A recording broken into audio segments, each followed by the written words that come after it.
And today we have the last of the Aaron, Icky, Leslie episode. Aaron was an awesome guest. I really appreciated the truth and the integrity and the just sheer, what's the word I'm looking for?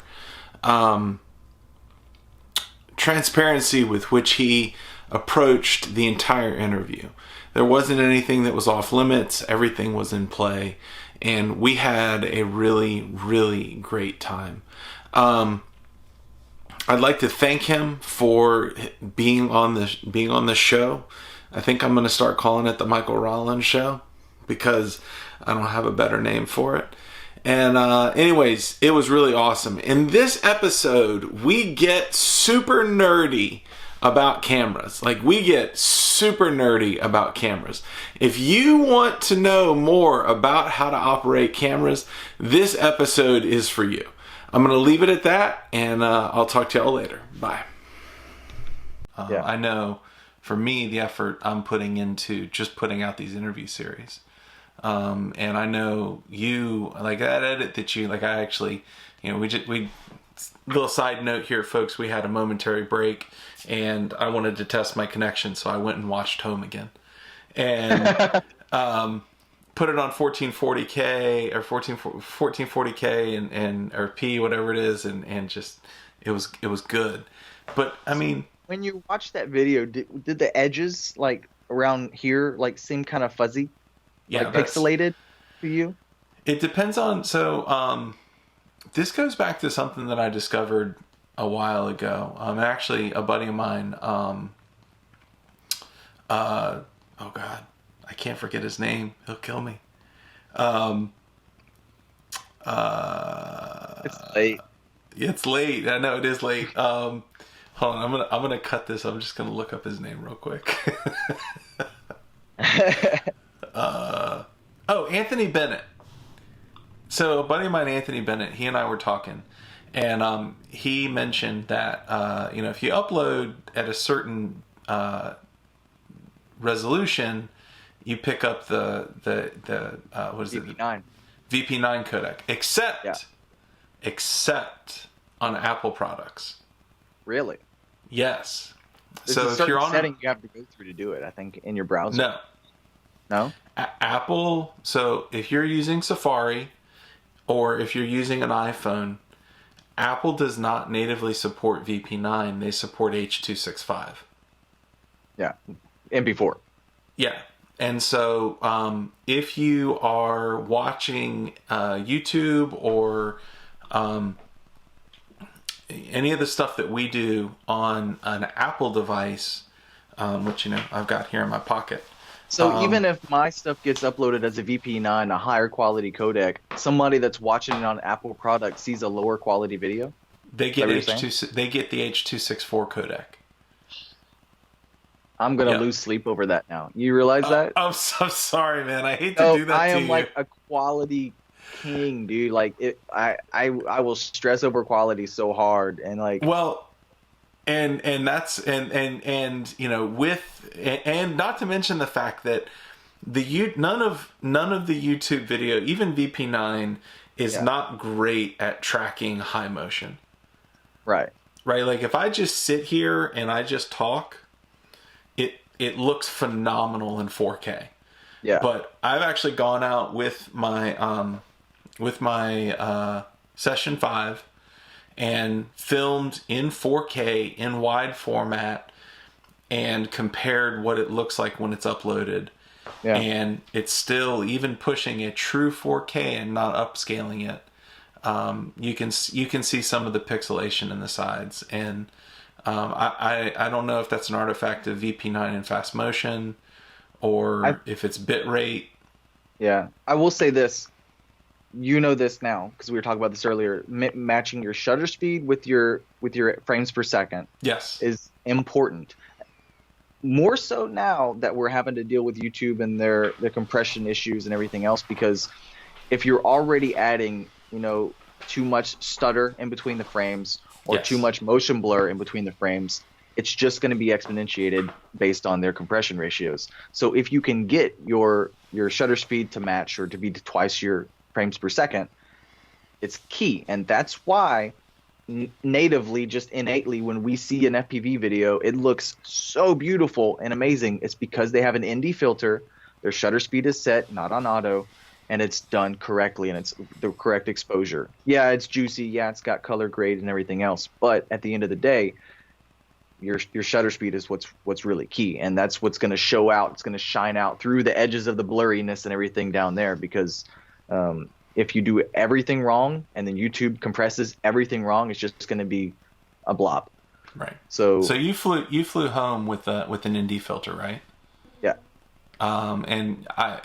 Did you add a color grade to make it purple, or is that just the ND filter? No, that purple. Yeah. So okay. So here's something I picked up. A lot of times I can see, and maybe this is just me, but a lot of times I can tell when people are using ND filters because it throws a slightly purple tint. Yeah, I've been trying to get that out. So what I did with that was mine worse or about the same as everybody else's? No, yours wasn't bad. It should have been better. So I set, instead of having the white balance on auto. What is that noise? Helicopter, I'm gonna mute.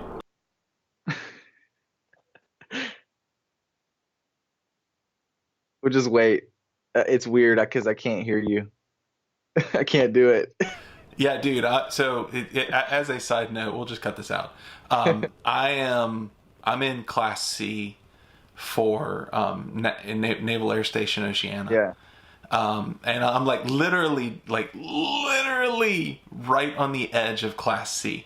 So if I walk 150 feet that direction, I'm in one of the only spots in Hampton Roads that's not Class C. And so for the most part, I can still fly here without a problem. There's not a real big deal. However, when the Blue Angels are in town, they fly right over my house. Oh, wow. And when I say right over my house, I mean right over my house, down my street at treetop level. Wow. It is have you videoed that? You should video that. Well, so I almost found out the hard way how close they come to my house. So this was during I'd been flying FPV. I had a Phantom 3. and I was like, dude, I know they come close. I'm just gonna put the Phantom up and just let it loiter and just see if I can catch some footage of the Blue Angels in flight. And I knew what time they were supposed to fly. And I knew that they came around us, but I hadn't ever paid attention to where. Yeah. And so I ended up flying the battery out. I think I had 2 or 3 batteries. I flew 2 or 3. I flew the Phantom for 45 minutes filming. And ultimately brought it down. And I was like, well, I guess maybe they canceled it. Something happened. I go in and I sit down on the couch and I kick my feet up and I'm watching TV. I don't remember. It was in September, so I was watching football. And all of a sudden, this ungodly roar comes down the street. And I look out my front window and I see the Diamond on its side coming down my street. And had my Phantom been in the air at that point, it would have been a really bad thing. Because I was in their airspace. Wow. So it turns out that where my kids walk to school, there's a school right across the street from us. That is one of the primary visual references that they use during their show. And so what they do is they do their tricks. They come up and they loop around. And since we're still in the Class C, they have that airspace from treetop level above. Yeah. And they're about the only ones that make use of it. The Marines do occasionally with some of their helicopters, which is what you just heard. So, yeah. Huh. It's a little crazy. It's a little scary sometimes. It's a little sketchy. Yeah, we've got F-18s in the air all the time around here, and for the most part, you don't have to worry about them. But there have been a few moments where I grounded everything and said, think I'm done for the day. Yeah. So, anyways, move on. So we were talking about color grading, trying to get the. I haven't noticed much of the purple. I know what you're talking about, but I try to color grade around it or out of it, but it's hard to do that. You can move the slider a little bit to the left to make it green. You know what I'm talking about, instead of purple, but and that'll even out the white balance. But in the GoPro, you change the white balance off of auto to about 5500 Kelvin, which is like daylight, which is what I did. So that it helped kind of even out those tones. And because the more you do in post, the more muddy and everything it's going to look. And there's a fine balance between the bit rate that the video is recorded at, and then how much color you can add, how flat the profile is. There's a lot of things going on. And the more color you add, the more pixels you're going to get on the screen when it starts to try and compress it, because that's all information that YouTube has to think about when it's reading that video. So the less you can do in post, the better. But yeah, it's just weird. So I set my white balance to 5500 Kelvin. For sunset, it's a little bit different. But normally I just keep it at that recently, now that I've learned that. So you don't fly with auto GoPro settings at all, do you? No, because it just looks funny. Like, if you can get away with it if your lighting conditions and everything don't change during your flight. Right. But if you face the sun and then you look down, your shutter speed just changed. And it's weird. Like, it could change. It's like, and then, so there's so many different things that work. Your shutter speed changed. That means your motion blur changed. Pretty much, I call this what's in focus, because if you have an ND filter and your shutter speed set correctly and everything, then it looks like the grass and everything is like perfectly in focus. And then like objects maybe about 10 feet in front of you. It's not true, but that's what you see with the motion blur. But if not, then things change. It's like almost like you're focusing in and out all the time. If your shutter speed is moving and changing while you're flying, so that's not good. Your exposure ramps up and down too, and your shutter speed ramps. It's doing so much behind the scenes, and it's just extra information in your video codec and everything else that you don't need.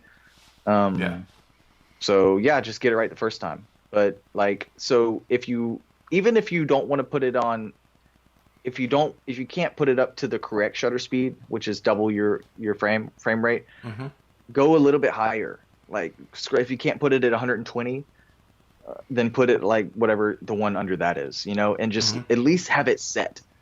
And then keep it off of auto. So if you don't have the right ND filter or whatever, I messaged Ethics, the company. They haven't messaged me back because that's what I'm using, which is the glass ND filter. But it's an ND4, and it's like, what? Yeah, like, it's ND4. So, which to me, the only reason I say that is because this is like a pet peeve of mine. Is companies making something specific for a purpose, but it not being done like to the standards that it should be for that purpose. So it's like, if you made an ND filter for FPV, you should know that ND4 is not enough, or at least go through the testing and find out what a good middle ground is, which would be ND6.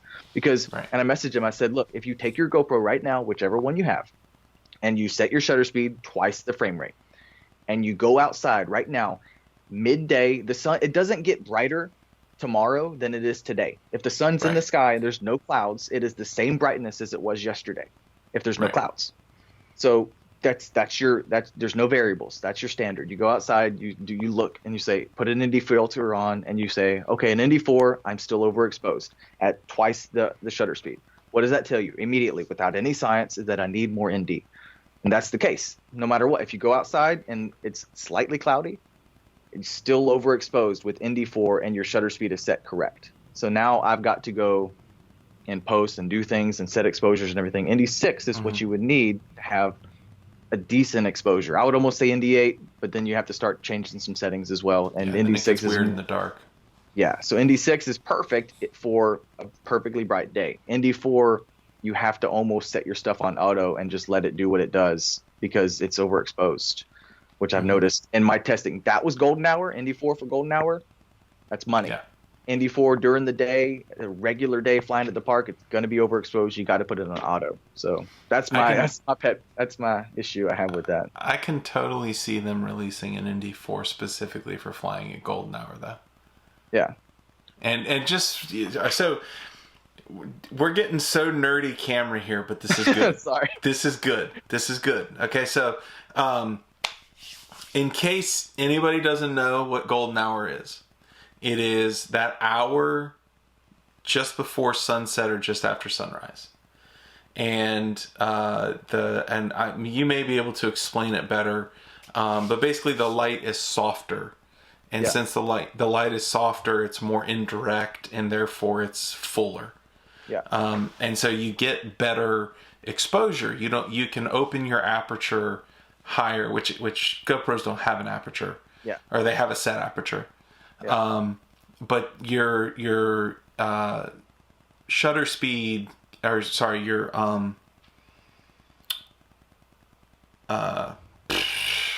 not your shutter speed. The thing has got to be twice. Is it your shutter speed?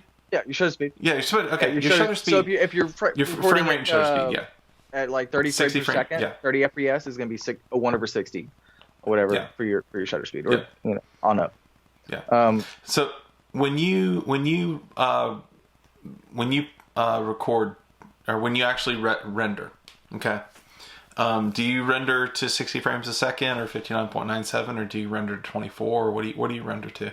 That's a whole another video, man. So let me touch on something, because you said the golden hour thing, and this is interesting if you don't know what golden hour is. Even if you do, I feel, and I looked up some videos on this, I feel like we've been trained to like golden hour. It's a beautiful thing already, but cinema constantly shoots in or emulates golden hour during their movies, and pretty much all the things they do. They will stop a shot and just pick it up again the next week just to shoot at golden hour, because that's what they do in the movies and in cinema and all these things.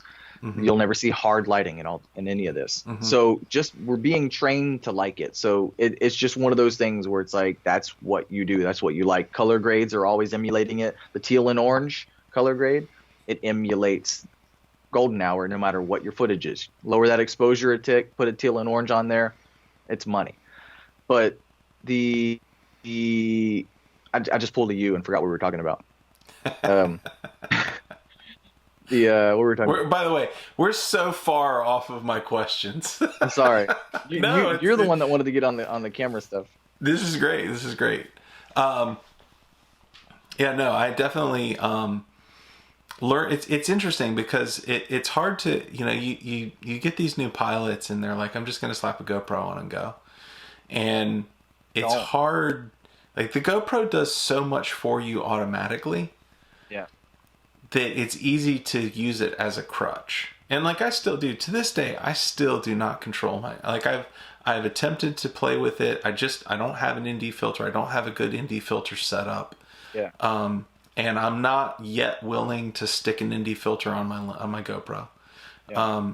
And so therefore I'd have to get like an insert, and my mounts don't have it.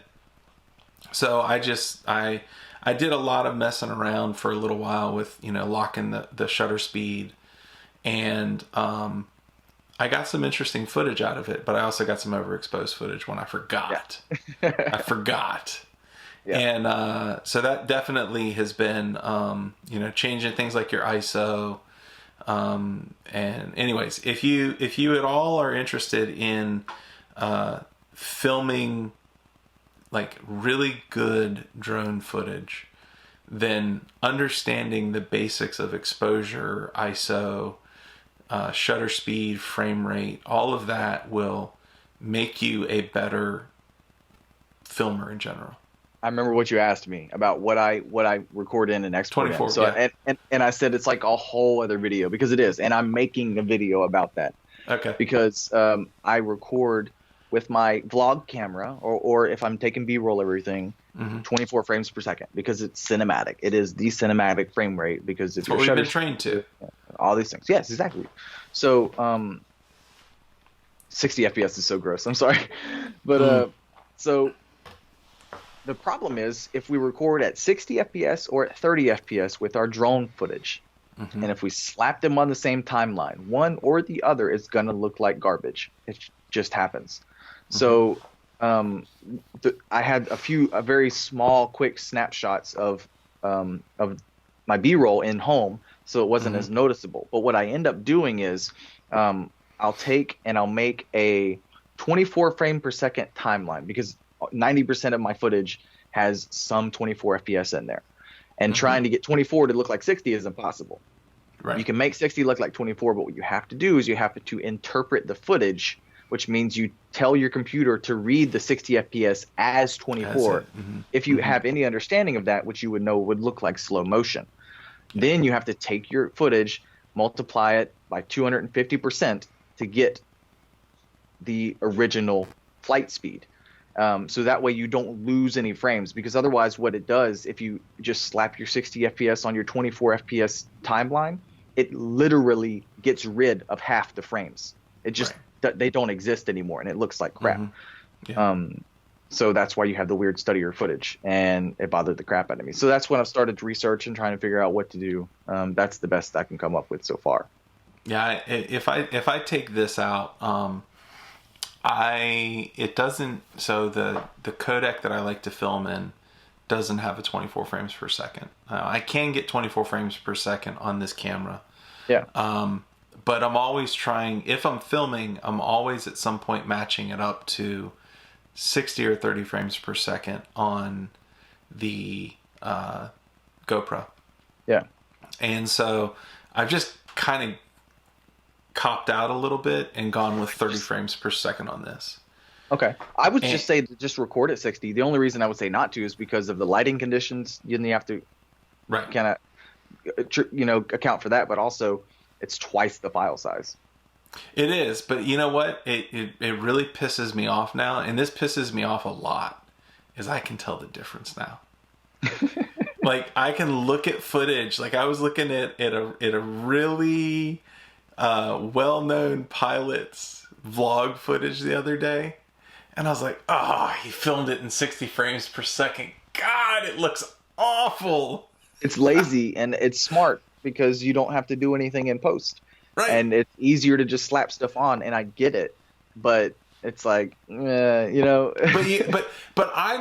here's the thing: until you're behind the camera or in front of the camera, whatever, until you're operating the camera, and until you're in the editing, I don't think it's anything that most people are not going to pick up on it natively until they've had some experience with seeing 24 versus 30 versus 60.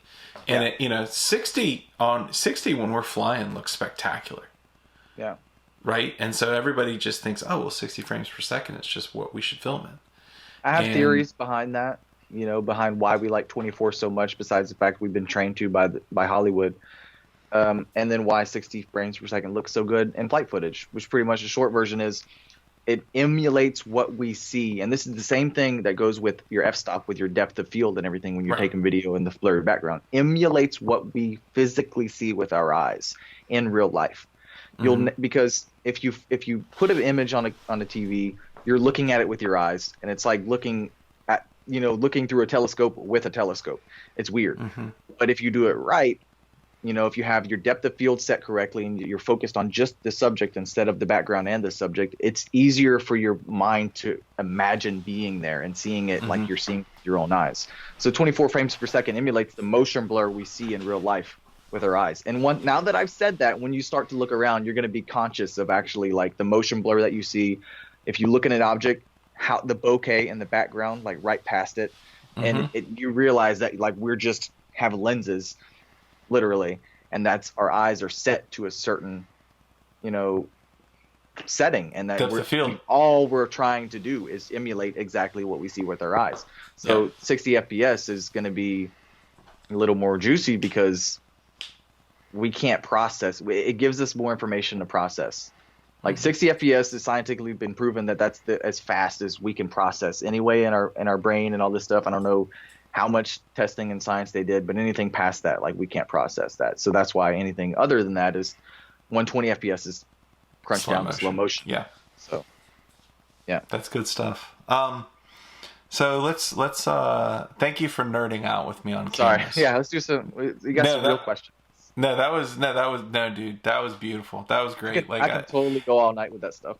I mean, absolutely. And I think it just goes to show, like, you started flying drones, Yeah. And we just spent the last 30 minutes. Both of us started flying with drones, flying with GoPros, had never picked up a serious camera before. And we just spent the last 30 minutes nerding out on camera theory, right? Yeah, like, not even like shot types or anything, just the theory. We're talking about like, you know, are you using 24 frames per second or 30 or 60? And, oh yeah, dude, you got to get double the shutter speed. And I mean, yes, it is. There's truly so many places that this hobby can take you, and it's exciting. So, I guess my last question for you is, you know, what's next for Aaron? What are you pushing into? It's a good question because I've done a lot of things and I've had a lot of goals and I've changed them over time. I have come to terms with the fact that I won't always really have amazing locations to fly, abandoned buildings. I won't have awesome FPV buddies around to hang out with and do stuff with. So I've always tried to overcome that by doing my FPV comedy videos and things like that. But it became more of a stressor because it just reminded me more of what I don't have with the community and everything, this disconnect that I have. So I've come to terms with that and realized that what I've grown into and what has fostered within me because of FPV is content creation and photography and videography. And I can still be a huge part of the community with that, but also, more importantly, grow outside of the community with that. So I've got some stuff coming up, filming for, like you said earlier, some different gigs outside of FPV. I've got, music video maybe in the works with some people. So I want to always be a part of the community. I'm always going to do that. But I want to take what FPV has given me and really just run with it, just so I'm going to be doing product videos, promo videos for companies. So T-Motor recently approached me, so I'm doing their T-Motor stuff. I'm doing the drone drop box. I'm doing more stuff for Rotor Riot now for their product videos. Gym Fan, and probably some more, but I can't think of them right now. But so yeah, and that's just going to be. I'm doing it almost all pretty much free, but pretty much for parts because I'm building my portfolio and I'm building my skills. But I've told each one of those companies in one way or another, like, this isn't always going to be like this. When Drone Dropbox came to me, it's like, look, I'll do it for the boxes. Eventually, I'm not going to need boxes anymore. I'm going to need money. But I understand, like what we talked about earlier, FPV is not made of money. And I know that none of these companies can pay me what I am worth for these services. So if they were to just go to a firm and be like, we need advertising, we need videos and product photography, they can't foot the bill on FPV money. And I understand that. That's why I'm so glad to be able to grow these skills and be able to contribute something and have an equally beneficial relationship between us. So that's what I'm doing. That's good stuff, man. That's good stuff. If anybody wants to check you out, where can they find you? All over, man. I'm transitioning between like my name Icky or Aaron Leslie to Ickyverse. So the Ickyverse is just something that I came up with one day, which is another funny story. But the Ickyverse Studios, which is going to be my production company. So that's pretty much on Instagram, Ickyverse Studios, and then on Facebook, Aaron Icky Leslie, YouTube. I'm sure the link's in the description below. But it's gonna be like over here on the left hand side at the end of the video, and probably in the description below. But Icky Leslie, Icky Leslie is my last name. I was trying to go for something. So I was trying to go for something kind of like the professional YouTubers have like their last name or like their own name, like Casey Neistat or whatever, which is a horrible example because I don't look up to him. But it's just one of those things, like Peter McKinnon, they all have their thing. But I liked Icky, so I wanted to have like part of it, Icky, but then also a name thing that you can really, it's more approachable, it's more understandable for something like that instead of like 360, 420 FPV no scope or whatever. It's more professional, approachable. But I think we just mixed our metaphors. I'm not sure what's happening. Yeah. All right. So thank you, ladies and gentlemen, for watching. This is Aaron Icky Leslie. As I said, this video obviously will be chopped up into multiple parts, and it will be clickbaited probably so that you will enjoy I'm not gonna clickbait. I'm just kidding. Like, just, man, like Bot's new video, he clickbaited the heck out of it. I didn't even click on it. It was so baity. I try not to get too baity, but you know, sometimes I take direct quotes, and that's just enough. So, anyways, thank you for watching, and we'll talk to y'all soon. Bye. So I would like to thank Aaron for everything he did and everything he said and everything he contributed to this interview. This was one of the best, quite honestly, and there have been some really awesome interviews that we've had so far.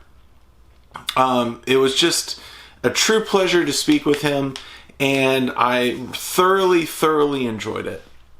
I'd also like to thank Bruce. As you notice, I'm back in my normal place.